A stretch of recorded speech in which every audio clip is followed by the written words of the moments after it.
am very excited. We're routing the global government. We're exposing the bankers. We're exposing their eugenics operation. We're having devastating effect on the enemy. And when we, the people, turn loose the power that is innate in our species, with God's help, we can rout out this evil. But we have to start respecting ourselves, believing that we can have an effect, and taking the field of intellectual battle. And we've got to pray to our Heavenly Father to lead, guide, and direct us. Now, I've got a lot of incredible financial news here. Obviously, you don't need me to tell you that gold has hit 3 times this week, broken its all-time record, or that they admit that Americans are more poor now than we've ever been in our history. We're in a higher rate of debt than we were during the depths of the Great Depression. We're going to be walking through all of this with Bob Chapman today. But first, I wanted to get Bob Chapman's take on Pennsylvania Homeland Security employed Israeli company to suppress American political speech. And they use this company to track and get people and have their rights suppressed and arrested at the G20. Is this not espionage and high treason? Espionage on the end of Israel, high treason by this state and by the federal government to be doing this. We know this has been going on for a long time. In NLE 09, FEMA admitted they were working with troops from 14 nations to practice waging war against the American people. But it just even shocks me, Bob, how bad it's gotten. It's like termites. When you move some boxes in your warehouse and they're full of termites, or when you are putting in new sheetrock and find out there's termites behind the wall, or cockroaches. I mean, you've been talking about this for a long time, Bob. Well, that's right. And, they've been controlling the telephone conversations for years and years. And the same Israeli company goes back into the late 1970s. And the reason I know that is that they accessed my phone one time and called me at 3 o'clock in the morning, and they told me they were going to kill me. Well, I said, come on right over, would you please? And we haven't had the action. So you think that was Israelis that happened? What's happened many times, but I was at Bilderberg, 2008. It was over. I took the guys to a local hamburger/steakhouse. I called my wife, had a private conversation about one of her parents who was sick. I hung the phone up, and then someone called her with no number on caller ID and said that I'd gotten her pregnant. And my wife said, that's impossible. And she said, that's right, you bleeper. And, we're basically going to get you, and then told her some private things that have been said over the phone. I mean, it's just amazing. Well, it's been going on for a long time. In fact, how I know it was the Israelis is the caller was Mordecai Levy, who is now deceased. And I think he took a swan dive when he was in jail from the 3rd level, but he probably had some help. But the point is, there's no question, that's who it was. And so this goes back a long way, and I think if you look at the investigations that they had in San Francisco, probably 20, 25 years ago, with the ADL and their antics. It was 1990 through 96. What was it? 1990 through 96. Yeah. That's right. And who was that guy named Roy? I've got his name. Hold on. I'll pull his name up right here. His name was Roy Bullock and Tom Gerard. You got a good memory there, Bob. Yeah, they were involved in it, and they were spies. Oh wait, you're saying you were harassed by these guys? That's right. Wow, because you lived out there. They were after me for years, and I never even really ever talked about in those days Zionism or anything Jewish or anything else. No. That's in the news. Because they felt like it. Listen, it's anti-war groups, it's Tea Parties, it's liberals. Basically, they've been hired by the U.S. government just to go after anybody who talks to their neighbor. I mean, it's like you're not allowed to have speech in America. Well, they came to my house the following day and sat across the street. So my son and I went over to visit them with our ARs. And they left and they never came back. Now, is that your son that was the police chief? No, that my nephew is assistant police chief. Oh, that's right. My son, he's not in that line of work. I knew it was some of your family out there. My son was 12 at the time. Now he's 42, so it was 30 years ago. I mean, these people have harassed me since 1967. But that's the issue, is that it's so brazen, and now it's the ADL that openly trains the police departments, along with the Southern Poverty Law Center and others. Well, that's true. I mean, at least in the 1990s, they went to jail for this stuff. Now these groups don't get in any trouble. Well, the question is, and you brought it up at the beginning of the conversation, fundamentally, how can we as a nation allow foreign countries' agencies to come in and do things that American companies are capable of? Oh, boy. All right, well, we got through that subject. I covered it extensively in the first hour. I'm just sick of it. I just want to live in peace. I don't want to have 60% tax rates. I don't want these illegal wars. I don't want to go through naked body scanners. I'm sick of it. I'm sick of it. And I'm not a terrorist, but I think that, you know, these groups and the federal government and have bit off more than they can chew now that patriots know about the Mayak report and know that these groups are targeting the Tea Parties and everybody else. I mean, like you said, Bob, it's almost like these groups make enemies. You weren't even criticizing these groups and they were coming after you. That's right. And I don't think they've ever had anybody say the things to them that I did. And I'm glad I said them. Actually, the first conversation, my wife told him that. Yeah, she just said, "Look, you want to come on? You want to die? Come on over. We can arrange anything here." Well, and I lived in Malibu for 20 years, and at that time I was living there, and we had everything scoped out.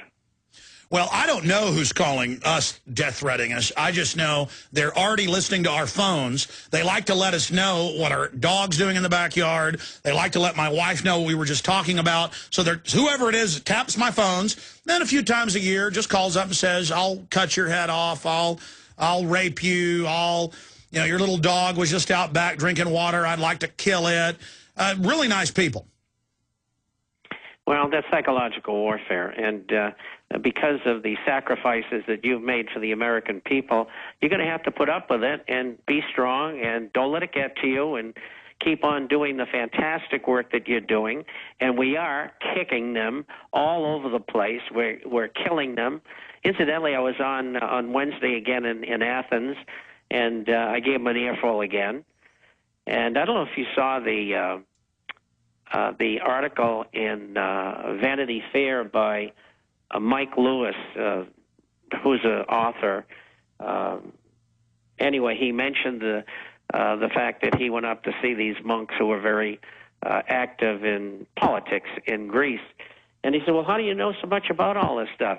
And they said, "Well, Bob Chapman at the International Forecaster is our advisor." No, I did see that with the Orthodox Church plugging you. So you're certainly having an effect, Bob.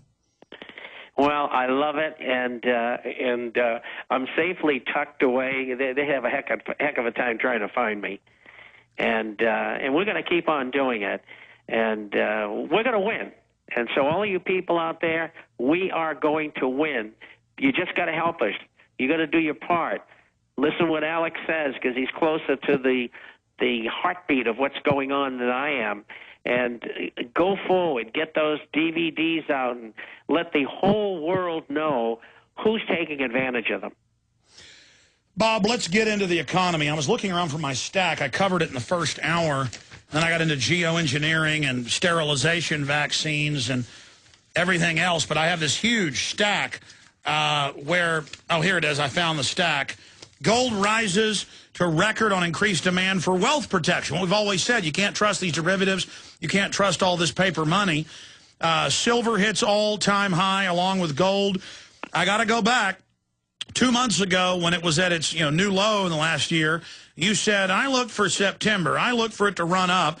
And then Bloomberg reported, 2 weeks ago, that the majority of future options on gold in New York and Chicago are at 1,500 by the middle of December.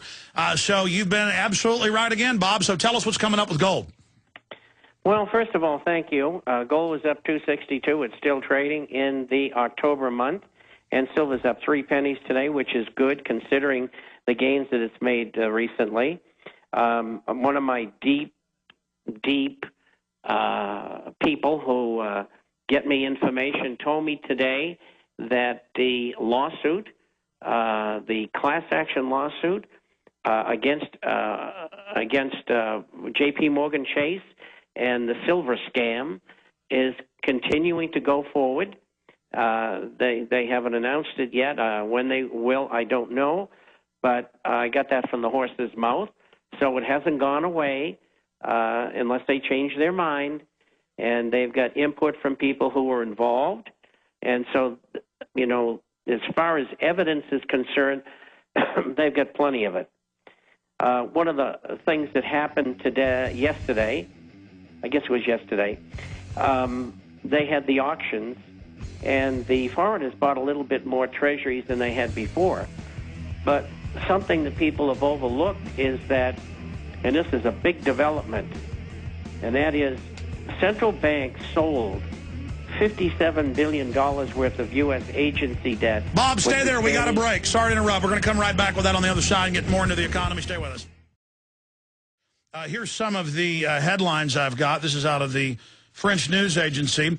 Wall Street casino spooks small American investors, and people just don't trust it anymore. They know it's a rigged game. Here's another one. Lost decade for family income. NAFTA and GATT destroyed the economy. Record number of Americans living in poverty, 43.6 million. And that's with cooked government numbers. There's a lot of working poor. U.S. workers' poverty reaches 50-year high, but I looked at those numbers, it's even higher. Gold and silver hit new highs for second time in 1 week. Gold rises to record on increased demand for wealth protection. Bob, you were finishing up a point as we went to break. Right. And, yes, we did have some purchases of Treasury securities in the last auction. But the significant thing is that we had $57 billion worth of U.S. agency debt. That's Fannie Mae, Freddie Mac, Ginnie Mae, and FHA that was sold. And that means to me that foreign central banks are getting serious about diversifying their reserves away from the new U.S. dollar. Bob, that's $57 billion. That's Dr. Evil level stuff. We've had tens of trillions stolen by the central banks. China has devalued U.S. investments, saying they're not AAA. So you're saying you're really starting to see the exodus out of our entire economic system. Yeah, that's correct. And it began about 17 months ago, when 64.5% of foreign reserves of foreign countries were in dollars. Now that figure is 59.5%. But this is just more proof that it's ongoing. Bob, what do you expect gold to do? Because you've been predicting this steadily. What's the main reason? I mean, I guess AP and Bloomberg get it right. People are fleeing to gold and silver as a safe haven against fiat currencies and derivatives instruments? Yes, and that has been going on for the last 10 years in a small way. Now there's more people coming into the market to do that. They've been fleeing to treasuries as well as commodities and gold and silver. I think tomorrow will be a decent day, maybe even to plus $5, and the same on Monday and Tuesday. Wednesday and Thursday should be weaker because, well, at least Thursday and Friday next week, because on Monday the following week we have option exploration on gold and silver contracts. And so they try to push the price down every time that comes around. How much do you think it will go down? How much do you think it will go down next week? Oh, maybe $5 or $10, $15 at worst. And then what? In a week or two, race back up to past the last high?